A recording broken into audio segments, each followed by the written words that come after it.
இந்த வார பராஷா தேவரிமில் மோஷே இஸ்ரேல் மக்களிடம் பேசத் தொடங்குகிறார். பாலைவனத்தில் அவர்கள் பயணித்த போது நடந்த அனைத்தையும் அவர்களுக்கு நினைவூட்டுகிறார். ஆனால் மித்ராஷ் நமக்கு ஆச்சரியமான ஒன்றை சொல்கிறது. மோஷே தனது பேச்சை அவர்களின் கடந்த கால தவறுகளை மீளாய்வு செய்வதன் மூலம் தொடங்குகிறார். இஸ்ரேல் தேசத்திற்குள் நுழைவதற்கு முன்பே மோஷே அவர்களுக்கு வெறும் ஊக்கம்தான் தருவார் என நீங்கள் எதிர்பார்க்கலாம். ஆனால் இல்லை, அவர் அவர்களின் தோல்விகளை எழுப்புகிறார். ஏன்?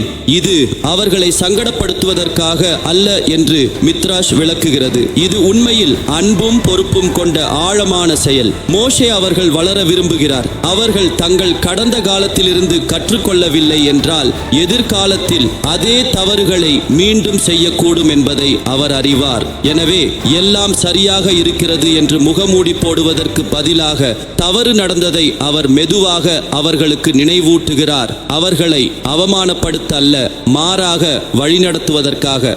இப்போது இங்கே ஒரு அழகான பகுதி. மித்ராஷ் மோஷேவை ஒரு அன்பான பெற்றோர் அல்லது ஆசிரியருடன் ஒப்பிடுகிறது. அவர்கள் ஒரு குழந்தையை கோபமாக இருப்பதால் அல்ல, மாறாக அழுத்தமான அக்கறையால் திருத்துகிறார்கள்.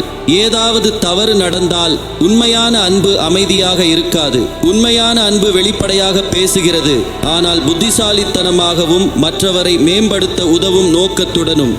இதிலிருந்து நாம் ஒரு பெரிய பாடத்தை கற்றுக்கொள்கிறோம். சில சமயங்களில் அன்பாக இருப்பது என்பது எதிர்மறையான எதையும் ஒருபோதும் சொல்லாமல் இருப்பது என்று நாம் நினைக்கிறோம். ஆனால் மௌனம் பிரச்சனைகள் தொடர உதவும்.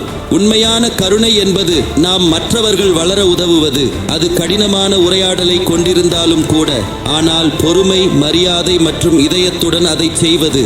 எனவே அடுத்த முறை யாராவது நம்மை அன்பாக திருத்தும் போது அல்லது நாம் ஒருவருக்கு அறிவுரை வழங்க வேண்டியிருக்கும் போது மோஷேவின் வழியை நினைவில் கொள்வோம். அவர் கத்தவில்லை, அவர் குற்றம் சாட்டவில்லை, அவர் நினைவூட்டினார், வழி நடத்தினார். அவர் தனது மக்களை நேசித்ததால் அனைத்தையும் செய்தார்.